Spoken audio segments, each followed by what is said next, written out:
The consciousness and the cosmos. A path to one's own inner cosmos, in assistance of the more profound understanding of the current planetary transition, a stimuli that accompanies the pilgrim in his return to his cosmic home. The consciousness and the cosmos. Radio program of UXIM, Planetary Service Center. Hello dear listeners, my name is Jez. Today's topic is illness and healers. According to Cosmosophy, our Earth will become a school of healers.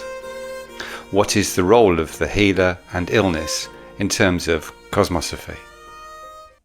In the new planetary cycle, it is said that the planet will be a school of healers. What does this mean?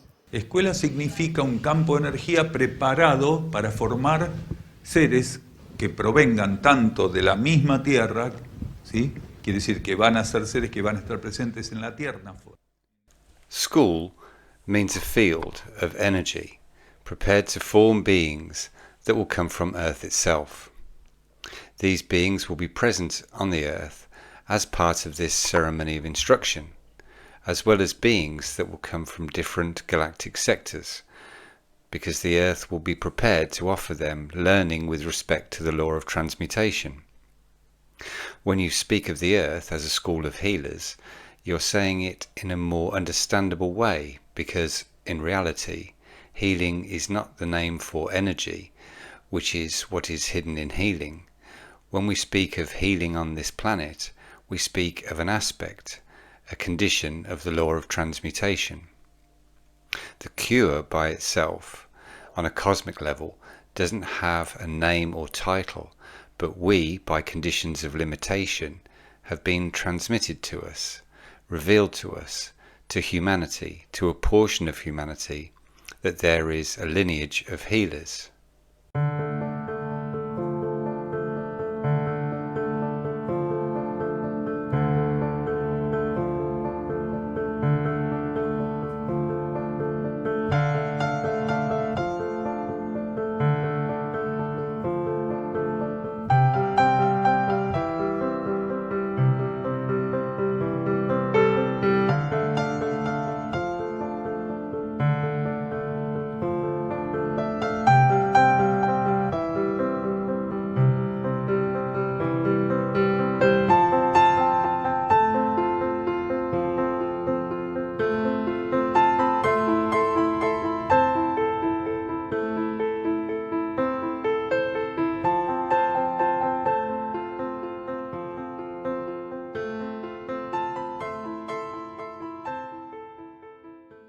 In this case, it seems natural to me if we discuss in more depth the meaning of the role of the healers. Un linaje de transmutadores, ¿sí?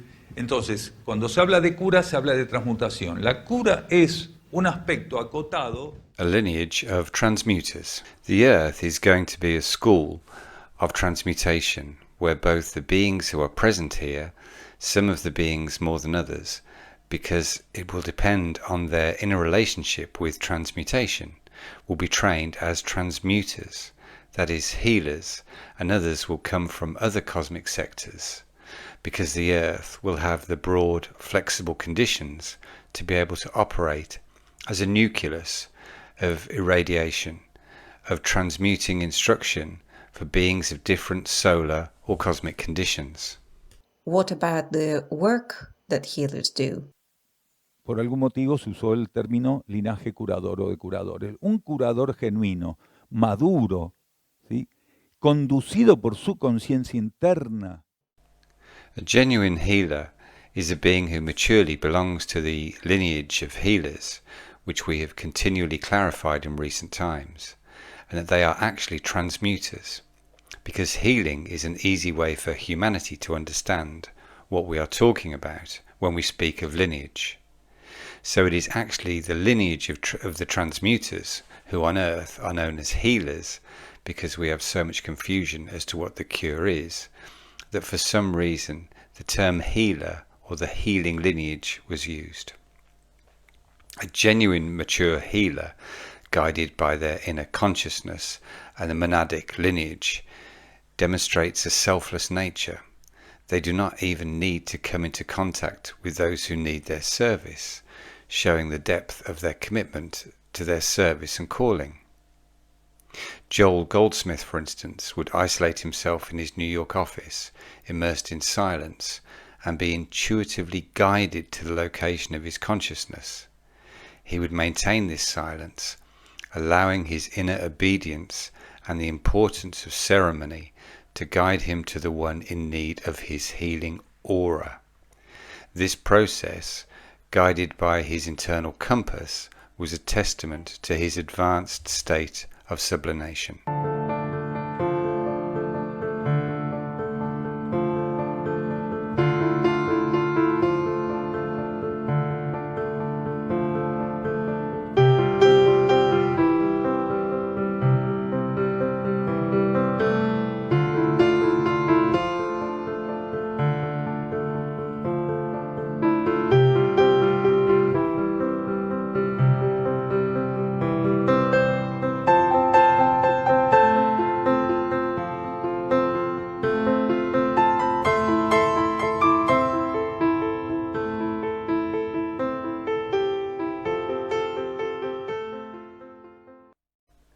Why does the healer do that? Would it not be possible to apply, so to speak, in brackets, normal type of doctor-patient consultation or treatment, for that matter?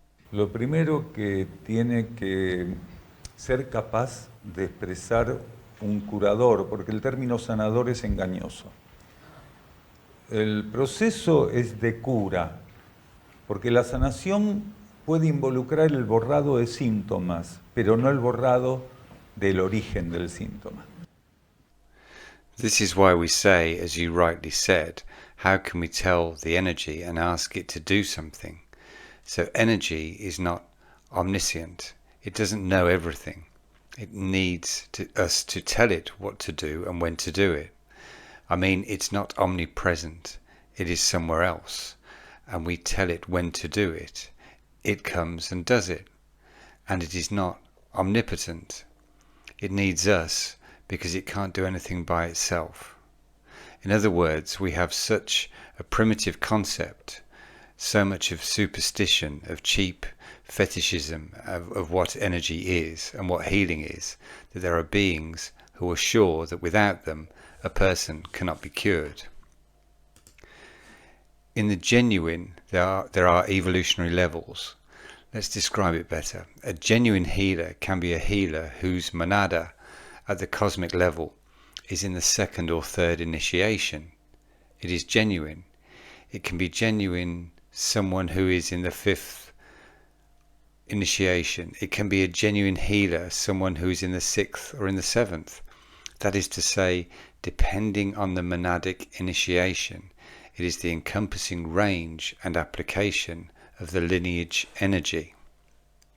A monada of the first initiation can do genuine healing work, but will not have the potential, the mastery of the monadic cosmic laws to apply the healing lineage with a certain intensity. Therefore, it is all karmically governed. The cosmic laws have it all organized. When a being requires direct contact with a so-called healer, he is already, before he is even suffering from the illness, before he is even aware of being ill, he is already internally a connection, a network which links him to that healer, to the type of therapy that the healer could potentially use, and, if necessary, the type of medicine, because the four elements are related. The person who is going to have the ailment, the healer, the type of therapy, and if necessary, the type of medicine. So all this is set up in a very particular way. There are healers who, because of their evolutionary level, and beings who are suffering from some illnesses, who also, because of their evolutionary level, can carry out the intermediation ceremony between the patient and the healer or therapist in a totally different way from how others may need it.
Furthermore, there are beings who, within the karmic purification process, do not come into contact with a healer of a certain depth and dimension. They are then karmically brought into contact with a being who may be of healing lineage, but not of a certain voltage and evolution.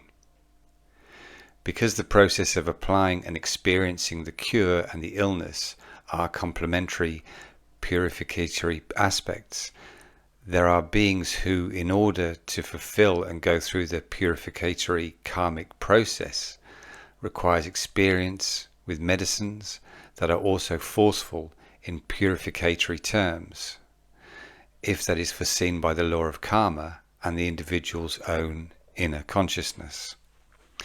It is so broad an observation that we would have to make that we would never finish providing one more detail, option or characteristic.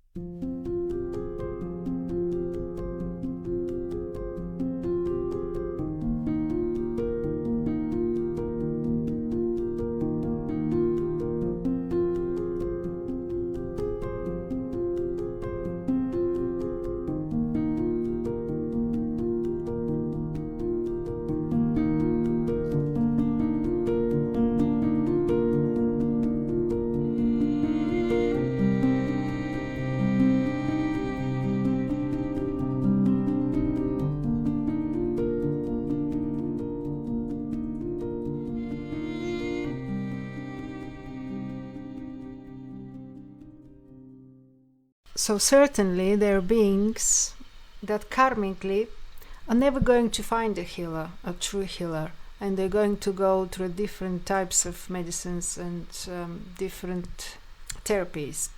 Why is that? Because what they have to live through in relation to the illness is all this useless wandering, because there is an aspect of their transformation that is not accepted, and all they want to do is run away from the illness.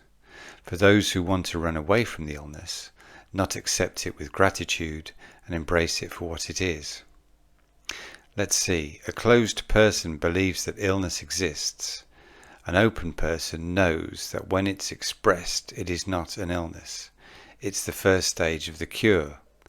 The person who does not understand this first stage of healing and calls it illness, meaning something undesirable that must be removed by all means, may have to undergo extensive purification experiences. With therapists who are not going to be able to subtract anything, in fact, many of them are going to aggravate it with medicines that may be harmless or may end up harming them even more. So there are so many nuances in this, but a genuine healer who has to come into contact with a person who has an ailment, the first thing he would do is seek silence. He would not say prayers nor mantras of any kind or anything else. Unless he has an internal indication, he will not seek to lay hands on them. He will not seek to open a chakra.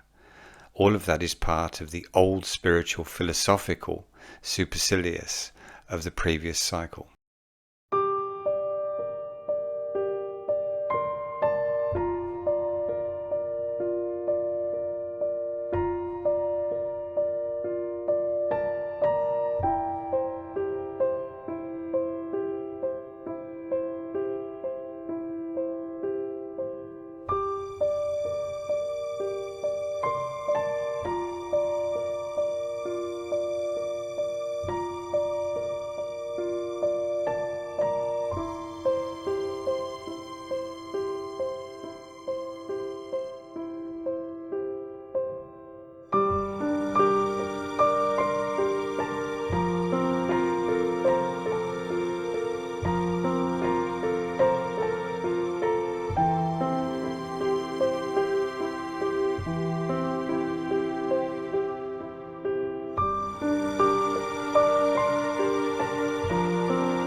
So what kind of actions would a sincere and experienced healer take? Would be silent, and it would be enough for him to consciously know that through the energetic relationship because a genuine healer already has a sufficiently expanded aura that does not represent the psychophysical activity of the ego and the personality, but represents the inner influence.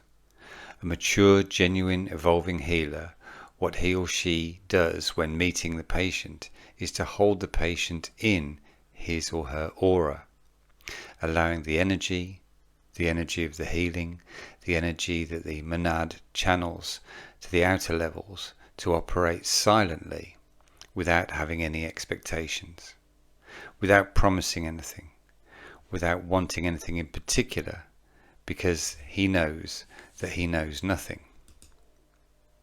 The only thing that he knows is that the more mature his conscious is, the more neutral, impersonal and impartial he has to be towards the patient.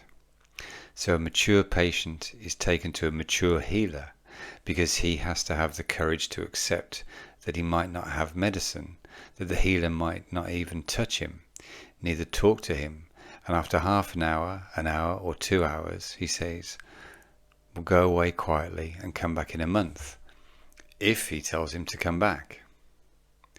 There are so many nuances in this context, as there are also those who put on a whole circus, and the person says, "He had me for 3 hours, he did everything to me," and he may have done everything to you, but that doesn't mean anything, because doing it for the sake of it is just more of the same. The thing is not doing. The thing is that it is happening intimately with a higher condition, when the consciousness of the individual can be aligned with their inner life. That's the secret of it all.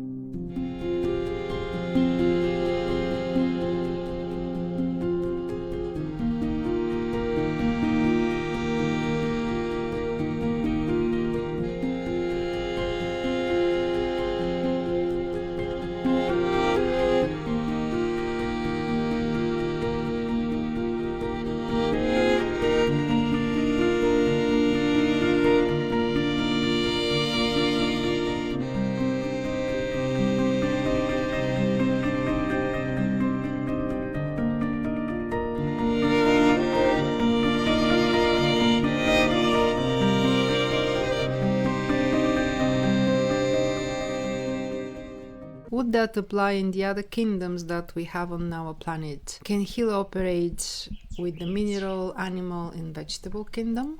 Daniel Gagliardo continues. Let's go back to the term transmuter. A transmuter can operate on any element that is in adequate condition to receive the elevation of its vibrational pattern. To transmute is to overcome a vibratory pattern. There are transmutations of all kinds. In that context, all kingdoms and every element that is in a cosmic field can receive transmuting stimuli or transmuting energies. That is why we are avoiding the term cure, so that is understood. Here, on the surface of the planet, transmutational processes are continuously taking place, involving demagnetization, which is the transcendence of primitive magnetic patterns. For the being, with the healer, to leave this process, he or she has to have faith and the intention of transformation. You can see any healer, the greatest, but if you don't intend transformation, it is useless, because the cosmic law says that all growth is by one's own action. That is why beings like Zoroaster, Krishna, Buddha and Jesus could not transform anybody. They gave him or her tools of transformation, powerful tools, actualized, updated. But what was the first thing that Jesus asked? Do you have faith?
borra el síntoma, me evita el contacto con la cura y sin saber empiezo a acumular kármicamente presión.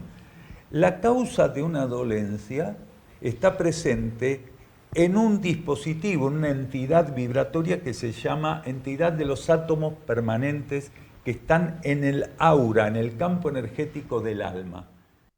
What are you saying with that? I can't do anything. You have to be conscious of your inner life.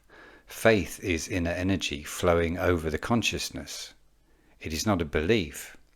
That's why here we don't understand what faith is, and we make disasters when we talk about faith.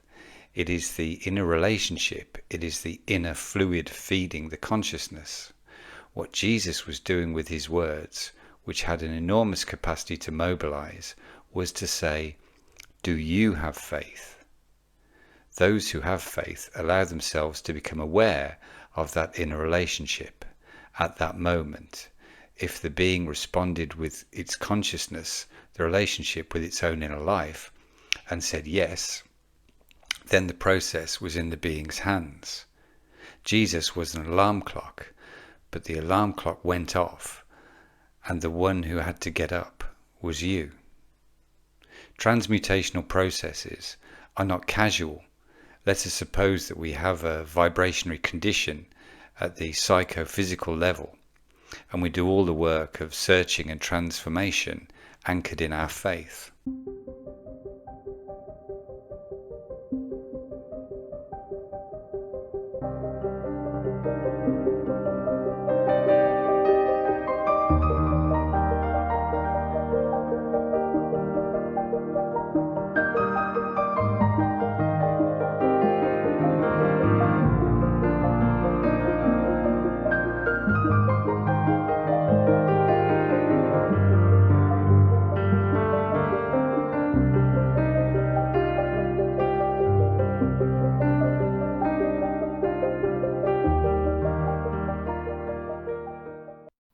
If we aim to transform ourselves, driven by the inner connection that faith provides from the internal levels to the ego and personality, we will strive to respond with transformation, won't we? De una encarnación o desencarnación, yo tengo que padecer determinado tipo de patología, una enfermedad del tipo que fuera. Incluso una deformación, una mutación, un accidente, en esos átomos está. We can carry this process forward sufficiently, and then a process of the transmutation of the three bodies of the personality can take place. That is, to bring the psychophysical vibration to a point where there is no return because we have exceeded the limit for that vibratory field. The limit foreseen as the ceiling.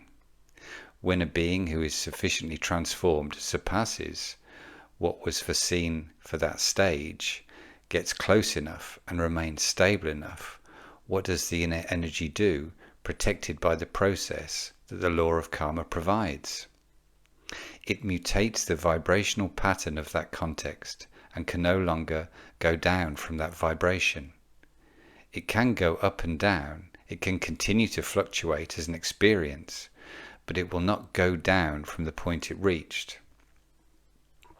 That is called the transmutation of the personality.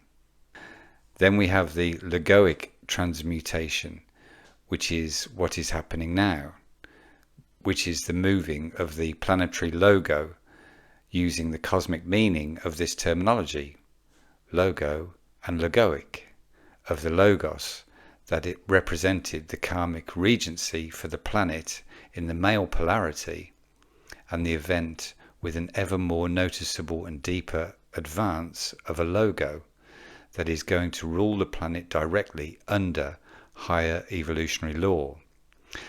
That is logoic transmutation. One planetary regent, seeding the planetary frame without dissolving it to another logo, in this case of greater evolution, with greater experience, which will take it to a higher evolutionary field, to the field of the law of cycle. Then we have the monadic transmutation, a monada of higher vibrational condition that takes on the garments of a monada, that is releasing it. A monada that does not have the characteristics to be able to do more with those bodies of the personality gives them up to a monada of higher initiation that does have the conditions to take the psychophysical consciousness to a higher vibrational pattern that will include vehicular transmutation.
Can we say that if a being can transform, that is healing?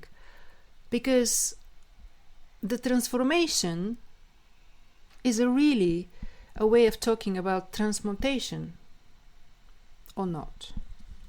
Voy a romper el vínculo con esa dolencia. ¿Por qué? Porque la cura tiene previsto en esa encarnación acompañarme hasta que desencarne. Y en otras etapas, y en otras encarnaciones, y en otros casos, la cura puede llevar a ciertas etapas a una curva temporal. If a being can transform, that is healing. That is transmutation, because transformation is really a way of talking about transmutation. When a being transforms, there is no going back. Let's look at it as if it were a cross. The energy corresponds to the vertical, and the karmic and three-dimensional field forces that we know here, or material, correspond to the horizontal. Energy corresponds to the hierarchical verticality of the cosmos. A being that transforms in response to energy and grows vertically. A being can appear to be transformed. In reality, he changed aspects and strengthened his personality in relation to influence of the forces of matter. For example, Hitler. Hitler is an example of a very strong personality, a very strong ego that is not aligned with the spiritual life, but aligned with the forces of matter, responding to the dimensional karmic offerings and worshipping the involutionary forces. On the other hand, if a being transforms, it is not a horizontal change. It is not a wild growth of personality responding to the forces of matter, but it is consciousness responding to the inner cosmos. So, one is transformation and the other is a change of figure. A being can be weak in character at the age of 15, then become strong in character, then obsessive in character, then dangerous, but all horizontally. He strengthened his relationship with the forces of matter.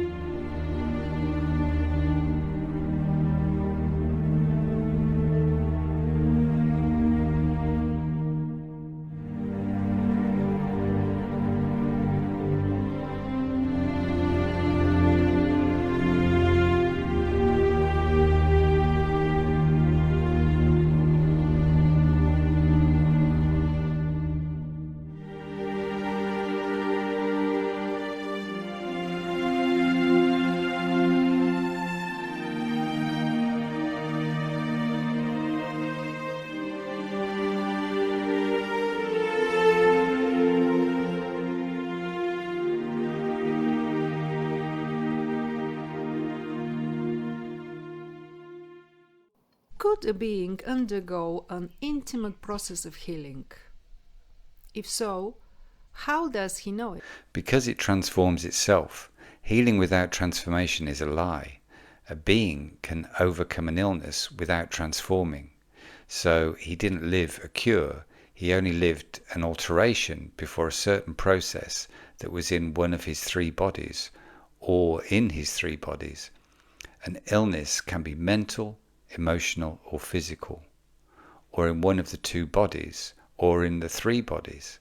But if the being does not transform, the only thing he did was to pass through a purifying stage. But immediately another one will come, which will try to make him assume what he did not assume in the previous one, in the previous purifying process. Could we then say that if a being before a purifying process does not assume its transformation by living in faith, embracing that process as the only thing it has to do, then it is the only thing that it has to do? Borra el síntoma, me evita el contacto con la cura y sin saber empiezo a acumular kármicamente presión. La causa de una dolencia está presente en un dispositivo, en una entidad vibratoria que se llama entidad de los átomos permanentes. When a being is in a certain context, life stimulates him to understand what the priorities are at that moment. And when a being is experiencing something so transcendent and important, life is telling him that this is the priority. He also has to understand that the priority before that symptom, before that symbol, before that illness, is to transform himself. For that transformation, he has to embrace that with gratitude, reverence, and understanding that the energy of purification comes to his aid to remove what is useless, because an illness comes to remove what is useless. It means that the cure through this stage that we wrongly call illness comes to remove us from what is useless. But if we are attached to the same old things, if we continue to identify with the field of conflict and feed it, then the only thing that happens is a change of figure. Today you're cured of cancer. Tomorrow you have osteoporosis. The day after, you've lost an arm. That's it. You are still in the same situation.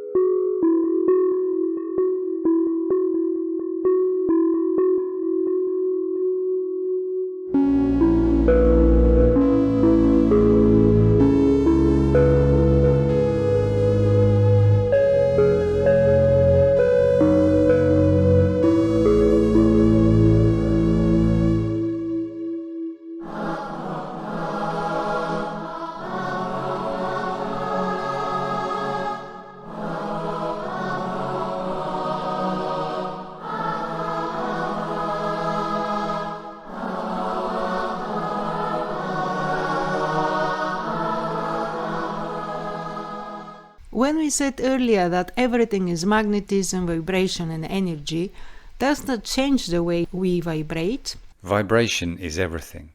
For the vibration to be different, for the attitude has to be different. Your goals have to be different, and your purposes have to be different. The vibration does not change. The selfish and personal goals and purposes are still valid. They are still active in your consciousness, as if nothing has happened. What is symptom-erasing healers? En alguno de esos átomos, o en una combinación de ellos, está presente en qué etapa de una encarnación o de esa encarnación yo tengo que padecer determinado tipo de patología, una enfermedad del tipo que fuera. They are not healers, they are astral healers. Some of them are not even astral healers.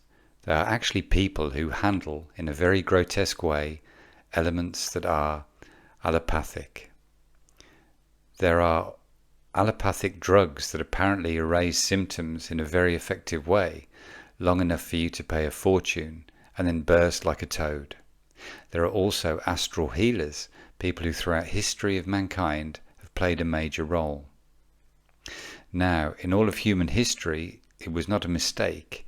It was not something negative, because within all cultures, in all continents, in all hemispheres, there were astral healers, people who aligned themselves with the updated shamanism, which is in each planetary region, in each stage corresponded. So there was a stage where beings could engage in this type of practice. It was necessary because the processes of consciousness were still very much rooted in the remnants of instinct. That is why, among other things, shamanism has a symbol. It has symbology that greatly shows that instinct when we speak of the totemic, which is made up of animal figures.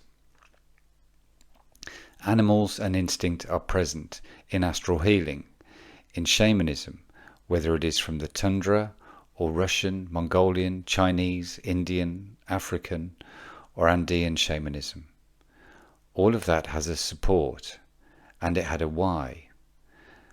At that time, when shamanism from any part of the planet was actualized energy, shamans helped overcome processes. Now, with the masculine polarity exhausted and already full in the feminine polarity, no process that works with astral magic is valid. Why? Because we beings have to transcend what we did in previous stages and reach parameters and experiences proper to the offerings of this stage. Today, if a being goes to any healer or any shaman to have a symptom erased, it may be erased, but that will generate a continuous and ascending compression pulse, and at some point it will burst again and worsen. Because it is not about erasing symptoms. A magician or a shaman or a sorcerer, whatever you want to call him, someone who works with the astral aspects of healing, is operating magically on the emotional body, assisted by his own emotional and astral energy, and is inspired, assisted, influenced or manipulated by the astral energies or forces, by the astral entities. When the astral entities operate on the astral body of the candidate, of the addressee, they put a very strong patch, because from the moment that they put the patch, they gain credibility. But those entities and the applicator of the technique, the applicator does not often know that an ascending pulse of compression begins. Why? Because a healing process erases the symptom in the permanent atom, while the astral or shamanic healing process does not erase it.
What does it mean to say that something is deleted? How does deletion occur?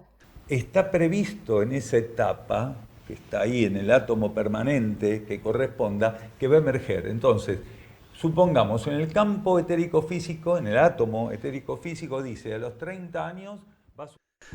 Within the energetic spectrum of the soul, we have a triune entity known as the permanent atom.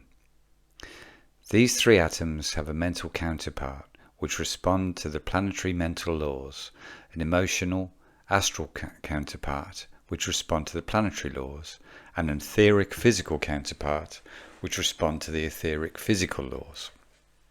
That entity, that valuable, precious and perfect mechanism, which are the permanent atoms, at the moment of the building of the personality in each incarnation, the ego receives the mental, astral and etheric physical characteristics that it needs for the evolutionary process. So, when in a permanent atom it is already prescribed that occultly from a certain stage there is going to be an etheric physical disease, if later the being, at the moment of treatment, when that healing process, wrongly called the disease, awakens, takes a path of erasure of symptoms in the permanent atom, it is not erased. When it actualizes the energy of healing, of transmutation, but not the magical energy, the magical energy cannot work on the permanent atoms because it is on the level of the soul, and the magical energy operates in the psychophysical, karmic, three-dimensional field. So when it is not erased in those atoms, the shaman, the magician, the sorcerer comes and erases the symptoms. Everyone is happy. We have a party. And a year and a half, 5 years later, who knows when they tell you, did you see what happened to him? Generally speaking, more serious things can happen to him, and he may not be able to transcend or remedy them because the being is already stimulated to understand which path to take. Sometimes an astral manipulator and so-called healer, an astral sorcerer, or a magician is part of your karmic process. It means you deserve to be treated by those beings because you are putting instead in the hands of your inner self, in the hands of a person who is not connected internally, but is connected with magical astral entities, your life, your well-being, your health, your behavior. This is a bit of a process.